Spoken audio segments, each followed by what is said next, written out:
to everyone. Good afternoon, everyone. Thank you for joining this Right Here webinar on Beyond Braille, Rethinking Accessibility in the Corporate Workplace. We'll just give it another minute or two as more people join, and then we'll kick off. So thank you for your patience. One or 2 minutes more, and then we'll get started.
Okay, I think that we're going to get started, and as more people join, they can catch up with us. I want to be mindful of everyone's time today, and we'll kick off.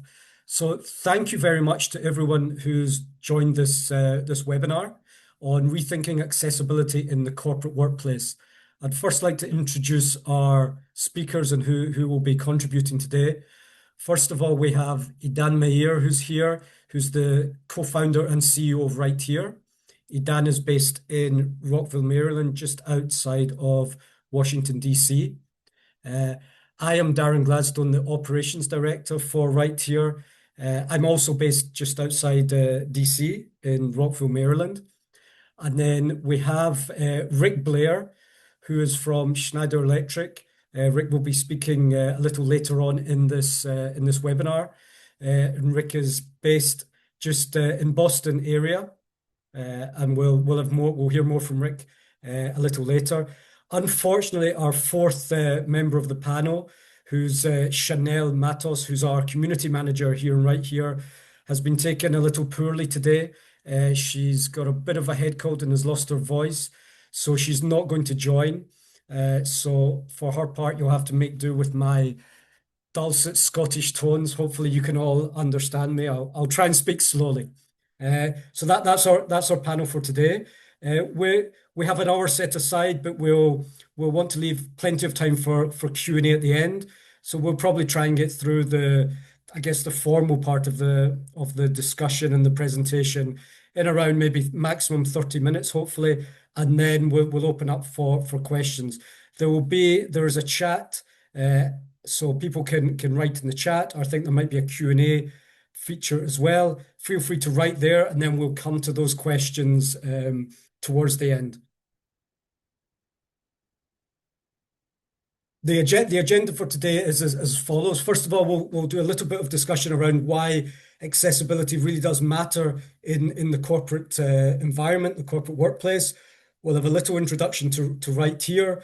Idan will then talk about the Right Here technology, and then we'll do a session with Rick, a Q&A session with Rick on making the corporate world more accessible and getting Rick's very significant insights into this matter. And then again, we'll open up for a Q&A to the floor.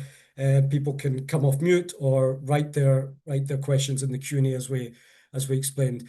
And the ultimate goal of the session today is really to introduce everyone to a new approach to accessible signage, to wayfinding, to orientation in the corporate workplace, and how that can form part of an overarching approach to making work spaces, to making the work environment, and to making employment opportunities more accessible to people with disabilities. So if we kick off, and this was supposed to be Chanel's part, so if I stutter through, you'll know why.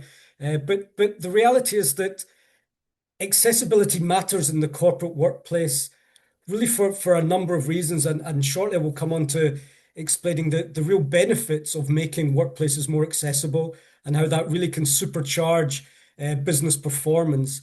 But for people with disabilities, there's often three main categories of barriers which really do impact on their ability to get into the workplace and then succeed and flourish within the workplace.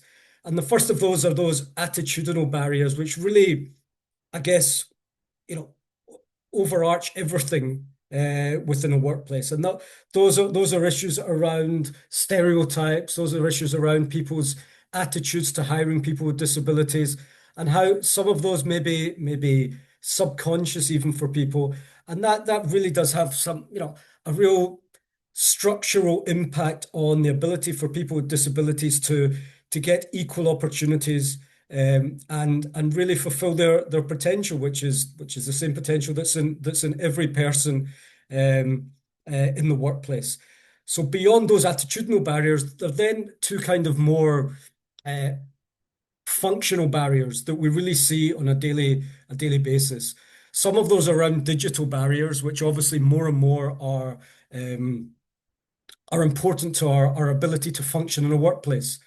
Digital around accessing software, around elements related to AI and everything that's coming there.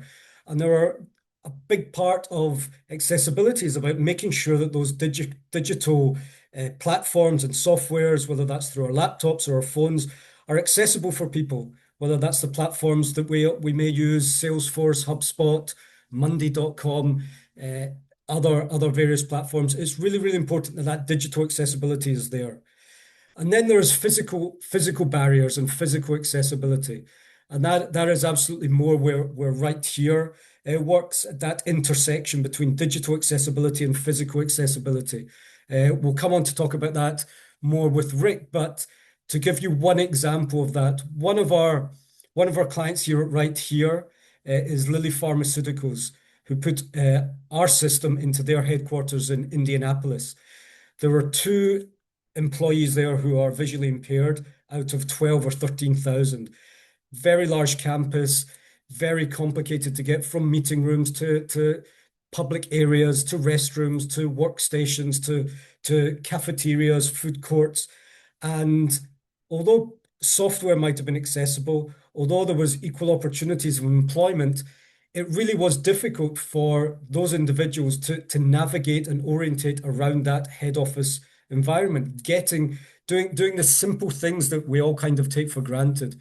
And so making physical or minimizing the impact of those physical barriers is something which we focus on, and is something that we're going to speak a little bit more about. All of those barriers are there, and we see them prevalent in the work environment. But the reality is, if those barriers can be minimized and removed, the superpower of being an inclusive employer, the superpower of employing people with all kinds of abilities across society, really can have a significant impact on the bottom line. And at the end of the day, for businesses, it all comes down to the bottom line. And employing people with disabilities has been proven, has been shown to dramatically improve, bottom line, profitability, revenue, productivity. These are some numbers from a survey and research done by Accenture back in 2023. It's also been published in Forbes and other places, where employers and corporations who are employing people with disabilities on average have got 1.6 times revenue, on average have got twice the profit levels, and are seeing 25% more productivity measured on revenue per employee. And so those sort of hard and fast numbers really do prove the point that by employing people with all kinds of different abilities, it has a meaningful impact on the company. So let's get into a little bit about Right Here now. I want to explain what it is we do and what our mission is as a company. We make spaces more accessible for people. We make parks more accessible. We make hospitals more accessible. We make sports stadiums more accessible. We make breweries and bars and libraries more accessible. Anywhere where people can come and have some kind of experience, we make that more accessible. And we absolutely do that in the corporate world, helping make buildings more accessible, office complexes more accessible, office campuses more accessible, to ensure that people who uh, may find challenges in those environments have got as good an experience as possible, have got an independent experience as possible, and therefore they can come to those workplaces and operate as anyone should be able to do so. Some facts which I guess we put these in here always to dispel some of the myths which are around the blind community and around disability in general. So for the blind community, they're one of the main focuses for the work that we do here right here. We know that 90% of those of that community don't read Braille.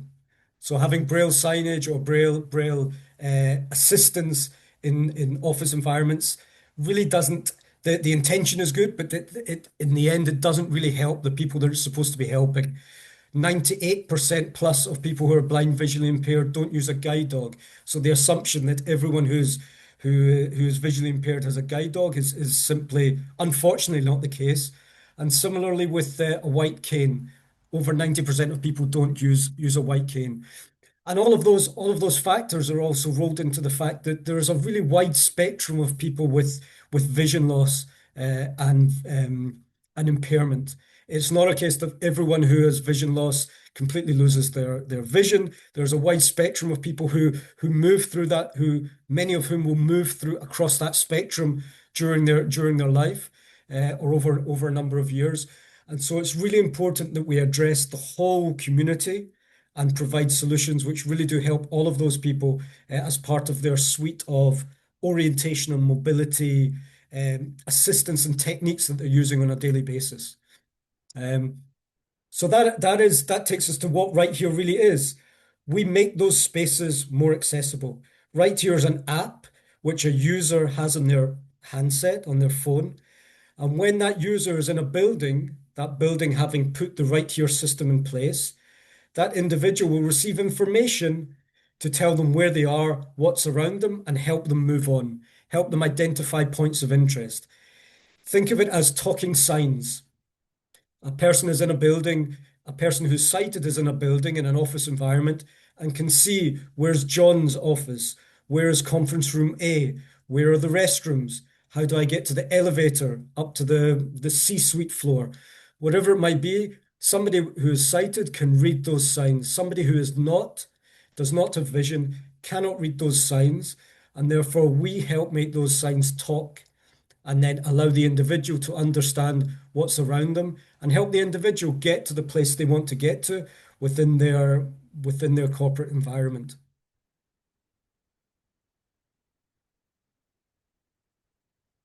We work across 2,500 locations globally. There's just a small example of them on screen now. I'm going to pick out the ones which are really relevant for today and which people who we've been working with for a number of years. So Microsoft, we work with a number of Microsoft campuses overseas, where they've put our system into a number of buildings and campuses to help employees move around and have a more independent experience, and also for guests who may come to the to the Microsoft campuses for various training events, for meetings, etc. Our system is there to ensure that for those people who do need that additional assistance, it's there. I mentioned Lilly Pharmaceuticals in Indianapolis. That's there for the employees who work there. We have Rick here, who's going to talk to us about Schneider Electric and the project that we've done there. And then beyond the corporate world, I said we work in sports stadiums and universities and state parks and hospitals and credit unions and breweries, um, aquariums, libraries. The list kind of goes on and on. It's we always think of ourselves as kind of agnostic as to the sort of sectors that we work in. We want to work with everyone because we want to make sure that every place is accessible and every type of place is accessible. I'm going to pass on now to Dan, who's going to talk specifically more a little bit about the right here technology before we get on to talking with Rick. So, Idan, over to you. Thank you so much, Darren. Maybe we'll double check that Rick is still. I've seen you on the panel earlier, but I don't see him anymore. So maybe you want to double check with him. Thank you, everyone who joined us. There's a good amount of people here, so I'm excited. It's our first webinar for the corporate industry. So thank you all for joining. Before I even start on my part on how it works, the audiences and other aspects. I want to remind you all, we do have the Q&A session and the chat. Please feel free to share your feedback or questions or thoughts. Would love to answer and make it as an interactive as possible today. So again, thank you for that. Yeah, Darren, you covered most of the things. I'll take it from, first of all, before even does it works, I'll mention this is not only for the blind or visually impaired, although this is the primary audience that we've developed it for. We found over the years, and we've been over almost 8 years now in this, that it's very helpful also for people with cognitive disabilities. The easiest example is reading, challenges of reading. You might see a directory sign with everyone's offices, etc. are, but you might have a hard time just to read that. Or, of course, language barriers. It might be a visitor from abroad coming to the headquarters or to your office and not necessarily understand where to go and what to do there. Being able to provide the information that is already on the signs in audio format, that's our focus, and that's the value that brings to these visitors, the independence. Darren, you can go to the next slide. Um, so how does this magic work? How does this talking signage actually work? So there's no speakers. They're not really talking to you at the environment. It still remains quiet. There is the app. The app that is the user interface that speaks to you. Again, we currently support 35 different languages, so it speaks to you in your own language, in your own pace. It can be faster or slower. The app is completely free, Android and iPhone. Um, Indoors, outdoors, underwater, out of space, as I always say, wherever you are, the app is completely free. There's a whole GPS experience in the app. Many of our users are using it just wherever they are in the country or in the world, actually, just with GPS. And obviously, there is the indoor experience. Those where we place the beacons and markers, which I explain in a second.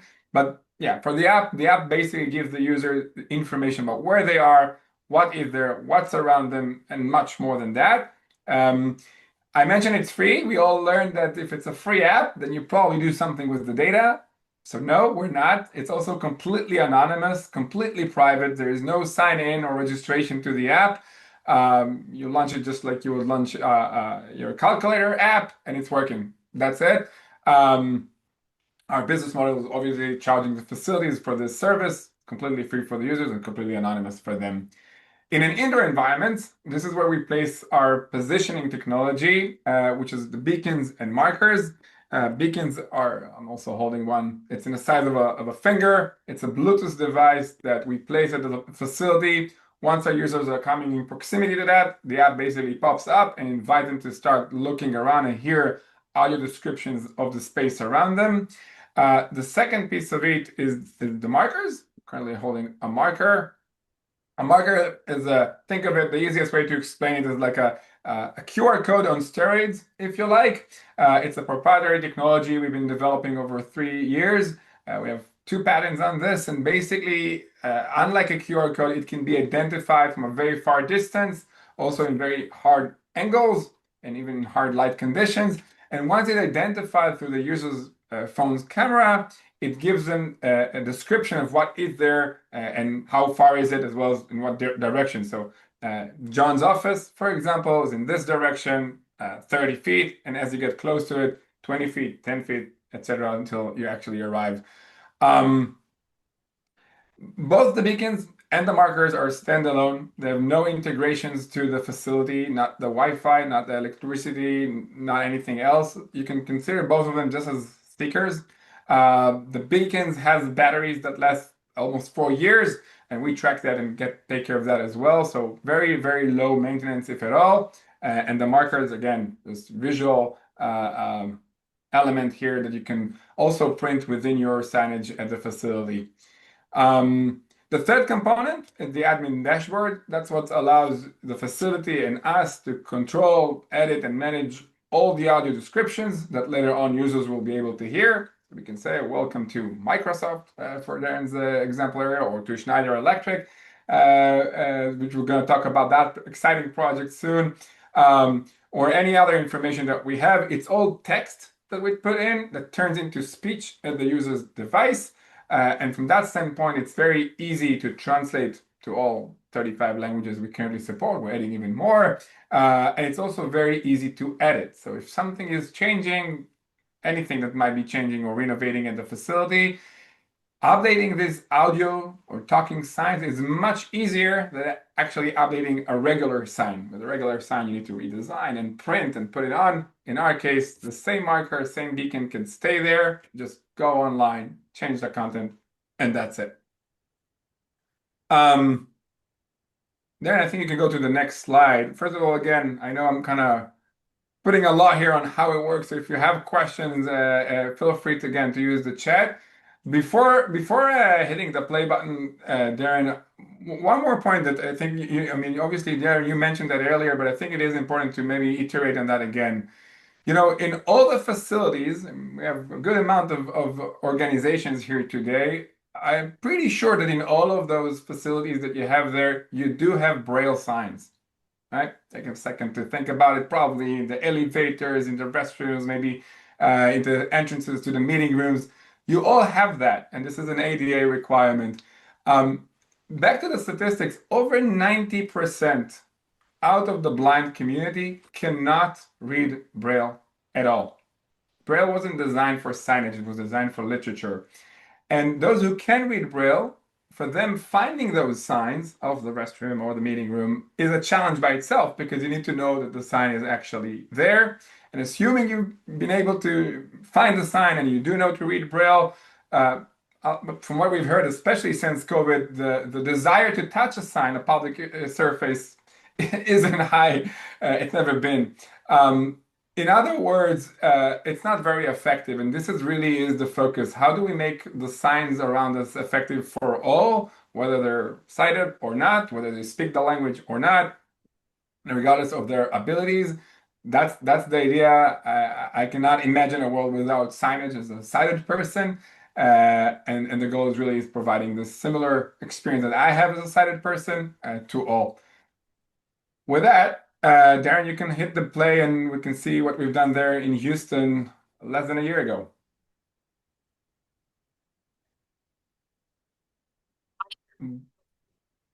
Shell Energy Gate Entrance. Welcome to Shell Energy Stadium, home of the Houston Dynamo and the Houston Dash. Today we're here at Shell Energy Stadium, installing a pioneering technology that allows people who are blind or low vision to fully realize their full potential and make spaces, amazing spaces like this, accessible for everyone. Hello, I'm Terry Vaughn, Vice President of Operations and Sales for the Lighthouse of Houston. We're partnered with Right Here, and they have beacons and markers that allow us to help orient people in the space, whether they are blind, low vision, maybe even they just speak a different language or have orientation challenges. It's a sweet app. I'm loving it. We just follow the directions that our phone will read out to us. The beacons are reading to where the restrooms are on our left and right side, or the elevators to go up to a certain suite level, and stairs, and our seat locations. Welcome to the President's Concourse and the entrance to the Jameson Club. Directly in front of you to the left and right are doors leading to the Jameson Club entrance. This concourse will lead you to field level sections 123 to 129, sections 114 to 130. We're here programming markers with the Right Here technology. The exit through Shell Energy Gate to the sidewalk is to the left and right of the sign. Period. Thank you for attending today's event. And then we can pull out the phone and the app. And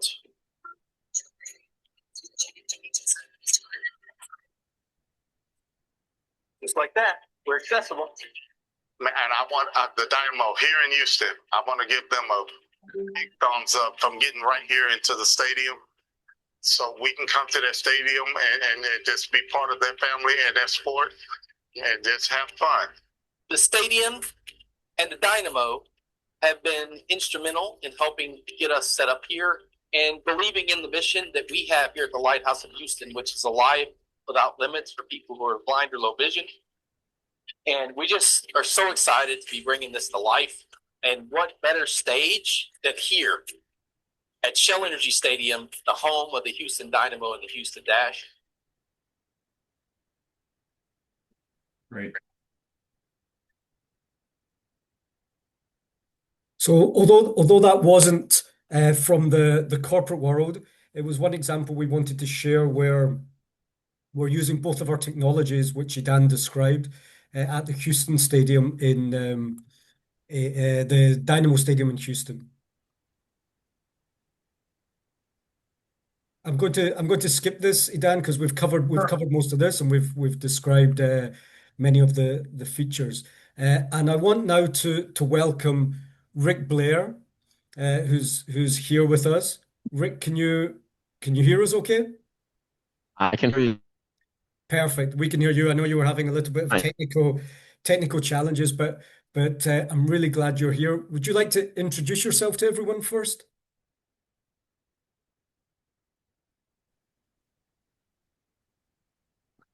Sure. My name is Rick Blair. I work for Schneider to help people save energy. I've worked for them for 38 plus years. And during my employment, I started to lose my eyesight in around 1999.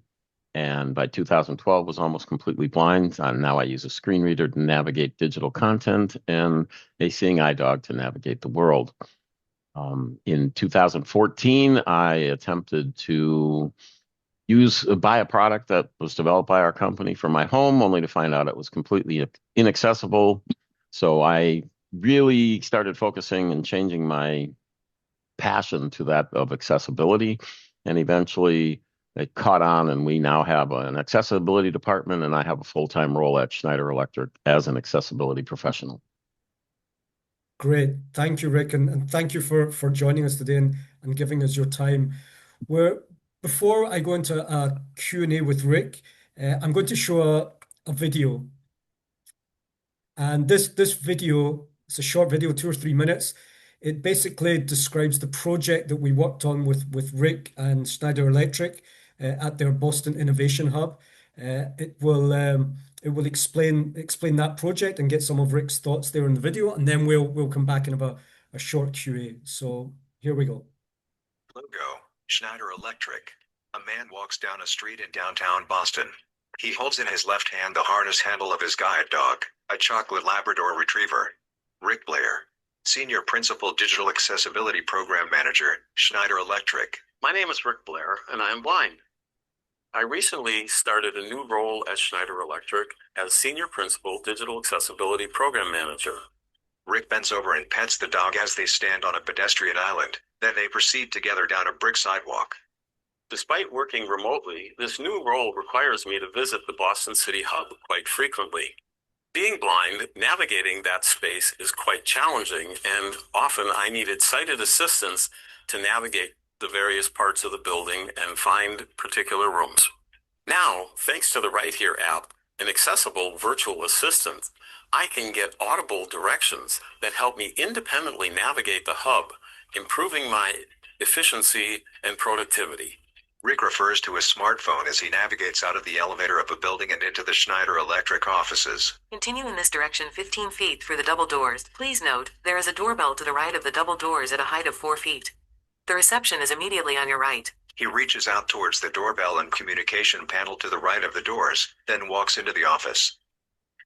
Good morning, Rick. Good morning, Paulette. How are you? Good. How are you today? I'm doing well. Text, Paulette Ricardoni, Boston City Hub site leader, Schneider Electric. I'm Paulette Ricardoni, the site leader at the Boston City Hub. Rick walks towards a conference room to his left. Left inside. Good girl. With the support and funding of the Disability Inclusion and Accessibility Employee Resource Network, we introduced the Right Here Accessible Indoor Orientation System for visually impaired and blind individuals. Rick sits at an adjustable height desk and opens his backpack. Alongside the CEO right here and Rick, we ensured complete coverage of the hub. Paulette tours the office, pointing out coverage elements.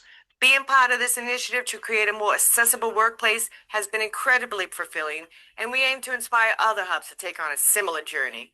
Text, do's and don'ts with a guide dog. Do's. Let the dog focus on its job.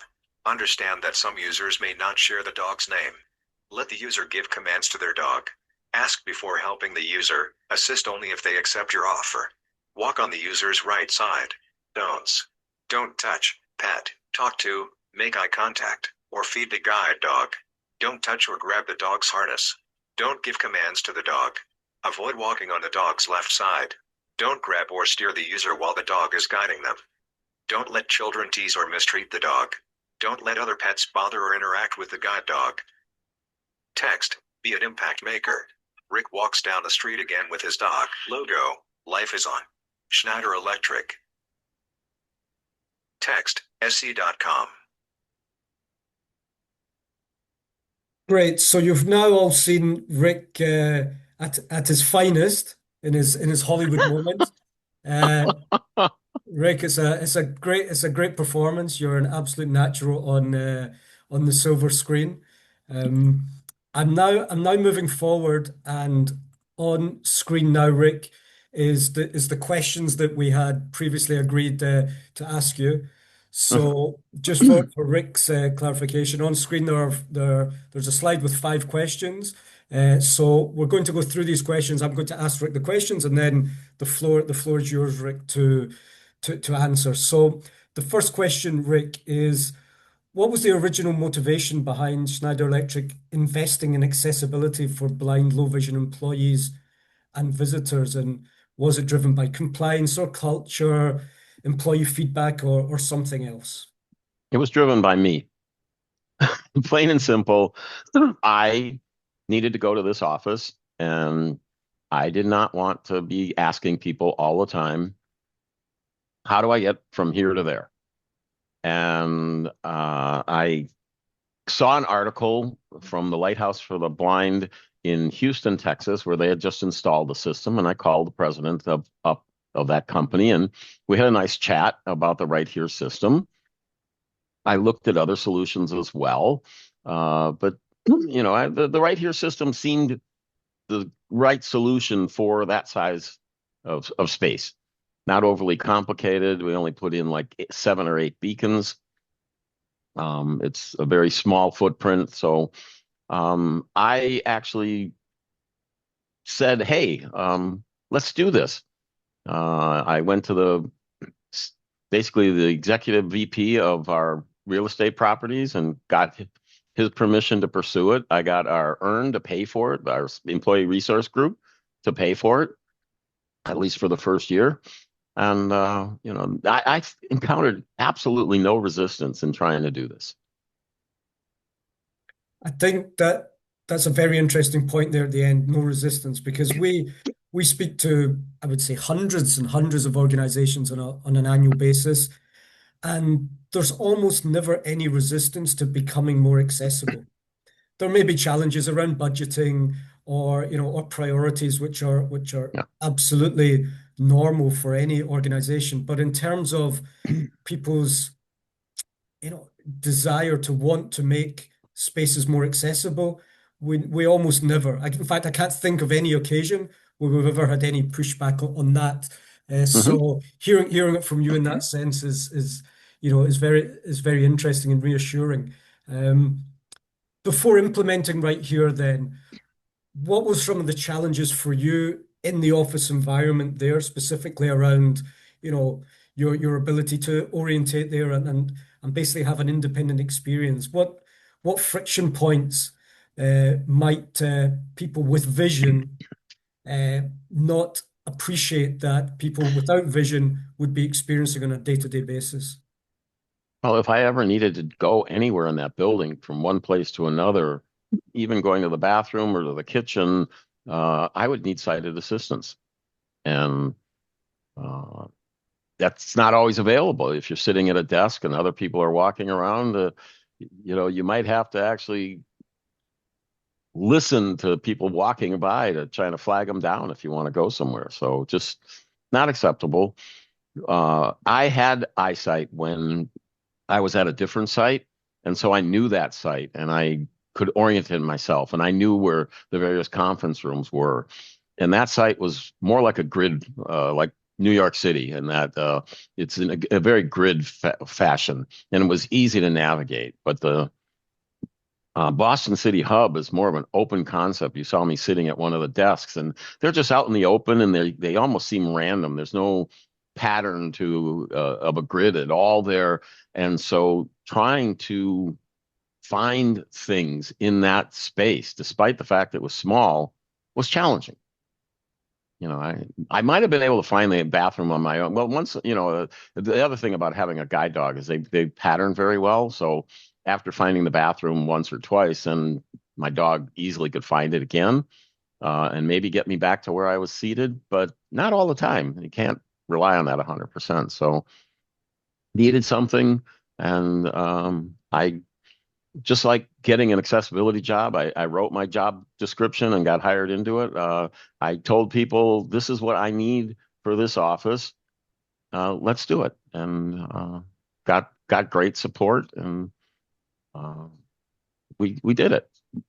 You absolutely did it. Moving on then. So, sorry, Dan. Yeah, sorry, Dan. Just first of all, thank you, Rick, again for joining us today. And I've seen you there in the offices, so it was a great experience for me to see it in person, on premise, exactly the challenges as well. Darren, there are a few questions. I'm just wondering if you want to take them as they come or at the end, because I love one of them that I think maybe Rick would have a really good answer to. Yeah, let me open up the questions. So maybe this is a good question to put to Rick then. Julie, thank you for your question. Julie is asking, what are the most effective ways to frame accommodations for blind employees as a business priority rather than as a compliance obligation? Yeah, Rick, I was wondering if you wanna share your thoughts around it. Read it again, please. What are the most effective ways to frame accommodations for blind employees as a business priority rather than as a compliance obligation?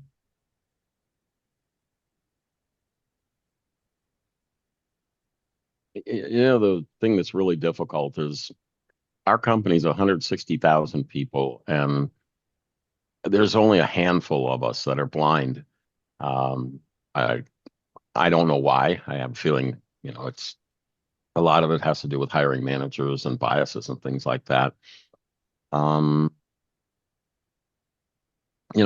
question is, and this is where I'm having difficulty now, is getting this installed in other sites. There's no immediate need to do this in other sites because there's no blind people there. And so this was easy for the Boston City Hub to sell it because it directly impacted me and my ability to do my work.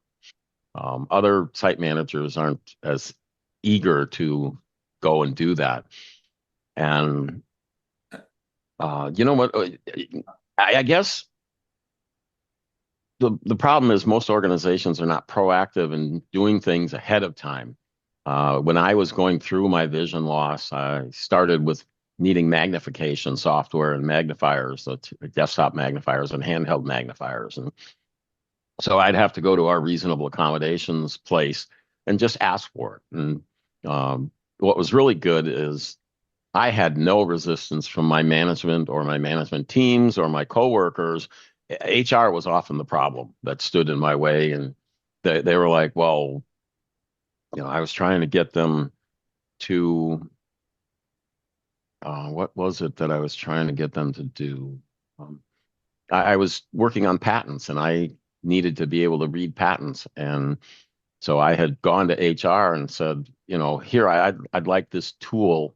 And HR was the resistance, not my management. And, I said, well, if you don't like that tool, give me something else, recommend something else. I've told you what I think would help. And they're not very good at that. So I think one of the things is to get an accommodation department that really understands what accommodations are necessary for people.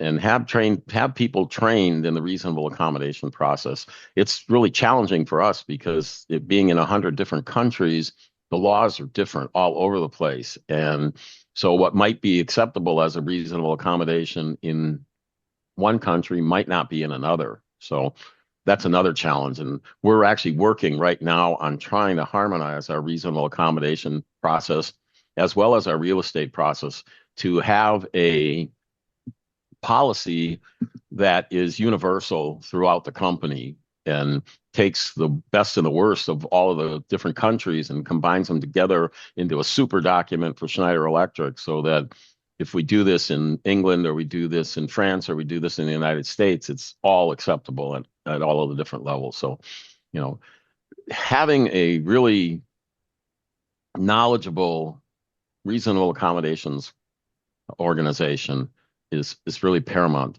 especially in a large organization. And then, if I may suggest a few additional points to what Rick's answered just now. And Julie, this is a fantastic question, so thank you again for asking it.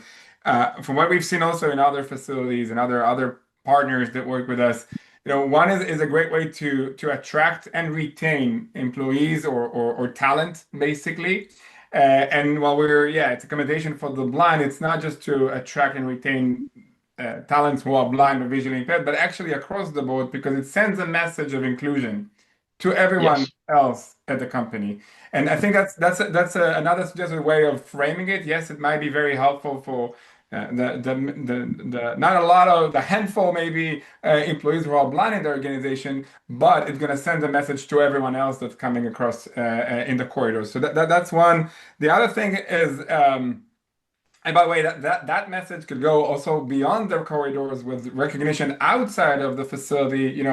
Rick, you might want to share later about the award you've been nominated around it globally, right? So there's inclusion and accessibility awards out there, so it can really get great positive recognition internally and externally. And lastly, the language aspect. By framing it, it's very helpful for the blind, but it's actually very helpful for a lot of other visitors coming here. Here you go, we're actually expanding it and making a stronger, if you will, business case around it. So that would be my 2 cents, but it's a fantastic question. Darren, sorry to interrupt with that one. No, absolutely.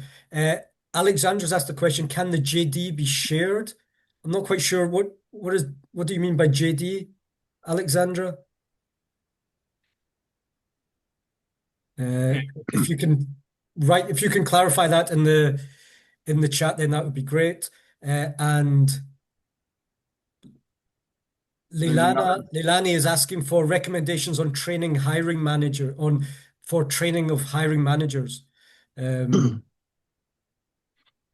actually something we're just starting to look at this year in our accessibility program. Our accessibility program within Schneider Electric is fairly new. It started in 2024, actually late 2023. And so the first year was spent putting in policies and procedures and doing a few things like an accessible PowerPoint template and accessible email signature, as well as a policy. The next year was spent working with a few teams focused on accessibility. That started to work, but it was taking too much time for our accessibility team. It wasn't scalable. And so this year, we introduced a new concept of accessibility coaches or accessibility champions. And so we have a community now of accessibility champions, people who want to become more knowledgeable about accessibility, be the liaison between our team and the accessibility team and their project team. And part of what we're still working on, we've got a nice SharePoint site now with all this wonderful information, and we're putting together some mini training modules called Accessibility Bits. We've got a newsletter going out now. And this year, on top of all of that, we are working on the manager training as well as getting accessibility skills into job postings and into position descriptions. So that's our goal for this year. We're right at the start, so I really can't tell you what works at our organization on that yet because we're just starting it. Okay. We'll be looking forward to hearing how that evolves and develops over the coming months. I think if we go back to some of the questions, maybe Dan, you can answer maybe some of those specific questions in the Q&A while we continue with Rick's Q&A. Sure. Rick, moving on to, we talked about you were the instigator of making sure this happened. So if we move on to the practical side of things, how was the implementation process? What were there, concerns or misconceptions about cost or complexity that you came up against prior to that installation, and then how did the installation process go? So, when we gave the building plan to right here, they said, well, 6 beacons might be okay. And then we got to implementing. And the first thing we did was we put them where we thought they should go. One of them happened to be right next to an electrical room where all the power comes into our floor and is distributed to the rest of the floor. And our circuit breakers are there and all that other stuff. And Edon was there, our building manager who you met in the video. Paulette was there and I was there. And we had our phones, all of us had our phones out, and we were trying to read this one sensor that was by the electrical room, and it was giving us problems. And then we pulled out our phones and brought the compasses on and said, mine said I was going north, Paulette said it was going south, and Eden said it was going east or west. I don't know. All of them said there was a different direction. All of them had different heights that we were at. In terms of, one of them had us at 200 feet, which would be, that would mean that the first 25 floors of our building would have been underwater. So we quickly learned that locating a beacon right next to an electrical panel room wasn't going to work. So we had to redo a few of them. I learned that writing the descriptions is more of an art than a science. And we revised a lot of the text that we initially scripted for these beacons right there as we were installing it. The app for managing the beacons was not accessible. So as a blind person, I actually couldn't go in and do some certain things. So I know that that's been worked on. I don't know where that stands at this point in time because I haven't had to touch the app for a while. Been resolved. We've heard it's been resolved by the community after working strongly about it. So yes. Okay. Yes. Yeah.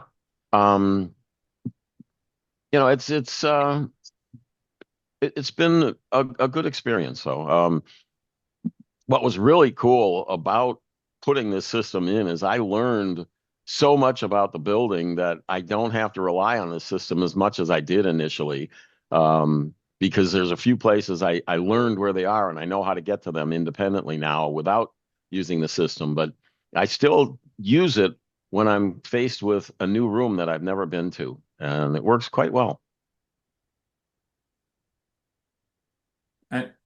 And I'll add to Rick's answer that every project like this one is a great opportunity for us to learn and improve and understand what works better and what's not.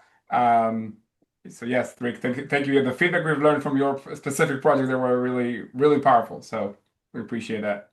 Mm-hmm. Before the next question, I want to just refer. Julie made a very interesting comment in there, so I want to apologize if I used the wrong terminology. I have to say we work with our community on an ongoing basis. We have weekly meetups with many members of our community here, and one of the things which tends to come to the fore across those different people who most of whom are here in the US, but we also have people joining internationally, is that language, they feel that they've moved beyond language.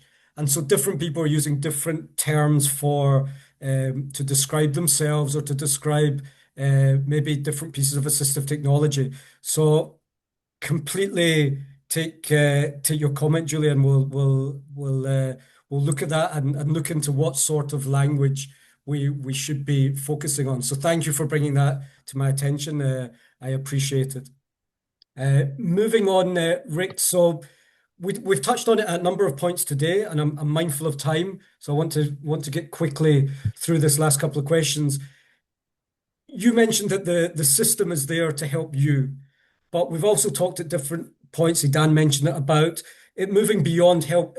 What does it say about the organization? What does it impact on your overall company culture for being a more inclusive place to work? So have you seen the impact of that? Has that generated conversations and kind of a reappraisal of how the organization behaves to all of its employees? So you mean has the right here system influenced the discussions on Yeah, inclusion, not even or specific, not even right here oh, okay. in that sense, Yeah. but in general, has been seen as being more inclusive, then had a ripple effect into other areas. Yeah, I mean, our accessibility program has 4 pillars. The one pillar is real estate, another pillar is global communications and marketing. Our branding colors are just not right. They're not accessible. So we're going through a major revamp of our brand and our colors in our brand. We've got the people, processes, and tools, which is where we look at the hiring managers. We now have a more accessible hiring portal where people can apply for jobs and put in their resumes and things like that. The tools that are being used by the employees are becoming more accessible. And then we have the customer first pillar, which is about anything customer facing, being a website or a application on a PC or on a mobile device, trainings as well. So, we have a dedicated department just working on global inclusion. We send the message at all of our annual meetings, all of our quarterly big, employee meetings. So they always they want to be one of the most caring and inclusive companies in the world. Takes a lot of time. We're looking at that's a cultural shift. It's not going to happen overnight. And I mean, even Apple, who's been at accessibility for a long time, they still throw out stuff that's not accessible today. So just even with that's like saying you're going to develop software without any bugs. You're never going to do that, and you're never going to develop something that's always 100% accessible. It's a lofty goal, but if you get to 80 or 90%, I think you're doing very well. Yeah, and I think it's something we often talk about that accessibility is a journey, and there is no 100% accessibility. Technology is evolving all the time. New Mhm. approaches for assistive technology are obviously Yeah. being developed. Existing technology is evolving. Our own technology Sure. right here is evolving, as are many other Yeah. companies in this space. So it's absolutely, I think, about getting started on a journey towards being better tomorrow than one is today. And I think It, that's really important. it's a total mindset change. Basically, you have to think outside of the box. It really gives you the ability to try to to innovate, because there's a lot of innovations that people take for granted today that were developed exclusively for the disabled community at one point in time. Absolutely.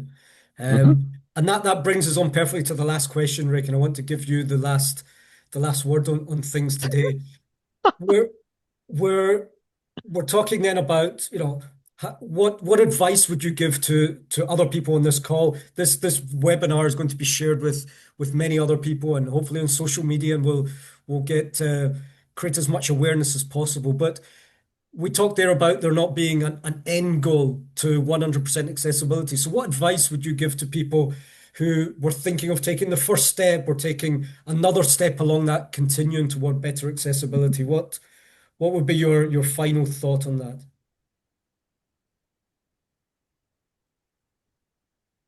You're probably going to find some resistance along the way from someone or somebody. They're going to tell you it's going to cost too much, or there's not enough disabled people out there to make it worth our while, or that it's easy to make excuses. Anytime you introduce something new into a development environment or into an organization, there's growing pains, and it's a change, and people hate change. You're going to have to be persistent. You're going to have to be patient. Because you're going to need patience. You have to know which battles to fight and which to not fight. You want to pick your battles carefully, because you're going to get burnt out if you try to solve everything and everything at once. There's a nice phrase about boiling the ocean. You can't do that, except for maybe one tablespoon at a time. So figure out what's important. It's really helpful to get somebody with a disability on board, because they're living it, and they can make it more personal when you're trying to push accessibility. I think that's where I've been very successful, is because it's personal. I get a lot more mileage when I bring accessibility problems to somebody, because I am living proof that what they did, I can't do it. And so there's a saying in the disabled community, nothing about us without us. A lot of times people develop and design something they think is right for the disabled community, and they haven't interviewed or done anything with a disabled person. They just made assumptions, and they were 100% wrong. That'd be like creating a toy for a 2-year-old and not letting 2-year-olds help play with it to decide if you did it right or not. But that's done all the time today.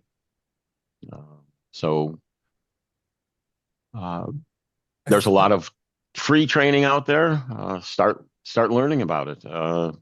Start doing it yourself before you start asking other people to do it. So if you expect people to create accessible Word documents or accessible PowerPoint documents, and you're giving them inaccessible documents or presentations from your own self, you're not walking the walk that you're asking them to, and you're not going to be taken seriously.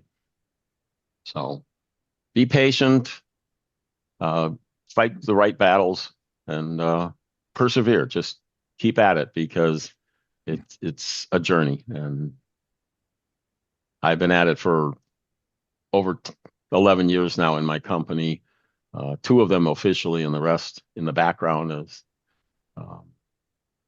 there was times I thought maybe I should just give up and retire, but I'm still here.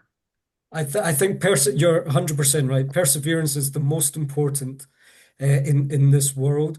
And if you are, and I would say this to everyone here, if you're experiencing resistance, that means what you're doing is meaningful. That means what you're doing is pushing against something which needs to be pushed against. That door which is closed needs to be pushed open. That attitude which is closed off to change needs to be changed. And so resistance is a good thing. It means we're pushing in the right direction. We're out of time, so I want to thank Rick. I'm going to give Idan the last word. I want to thank Rick so much for coming along. Rick, it's your persistence and your desire to push against that resistance which made it happen in your company, and hopefully will expand throughout your company and be a light to other people, to recognize the importance of what you did there, and that small changes can make huge differences in organizations, small organizations through to global organizations like yourself. So I want to thank you very much for all of what you've done, coming along to give us an hour of your time today. And Idan, I'll leave you to wrap up. I want to say three things to make that happen in your organizations if you're interested and if you've stayed so far. And this is just in addition to what just been said. First of all, if there's one word I want you to get out of at least my part and our part today in the webinar is it's simple. It's very, very simple. We're working really hard to make it a no-brainer decision from an operational to financial to all other aspects. So it's really is sticking stickers along the facility. That's it. That is. That's it. Nothing more than that. So simplicity is key. The other tip here is, when we're framing, and it was one of the great questions here today, how to frame this from a business case or to internally. Think about emergency. What's up in emergency situations? Everyone see the exit signs. They know where to follow. What about those visitors who might not necessarily see that? So we can talk about that. There's a lot of different angles to tackle that, and this is part of what we do in our in our meetings and consultants to organizations around this. So feel free, and that's maybe the second tip. We invite you all to book even 15 minutes sometimes with us of how can we go about it, how should we describe it to internally, etc. Could go fairly long way. And the third thing, if you stayed so far, and if you've probably seen it in the registration page, you are all deserve a demo kit, which we'd love to send you over. We'll just need your shipping address. So that demo kit basically includes a few of these markers. There's no commitment, no cost, no strings attached. It's a few of those markers we shared earlier. We got you how to place them around, and that might be a good first step forward to introduce this concept to your colleagues and teams. So if you're interested in that, please send us over your shipping address. We'll send it over to you. And again, thank you all for joining, and Rick, for trailblazing this. Well, and thank you for mentioning the demo kit, because that was our first step. I'd forgotten about that already, but we actually got 2 or 3 of your markers, and I put them around my house at first, and then I figured out I couldn't program them myself, so then we put them in the office. But still, that was how we started.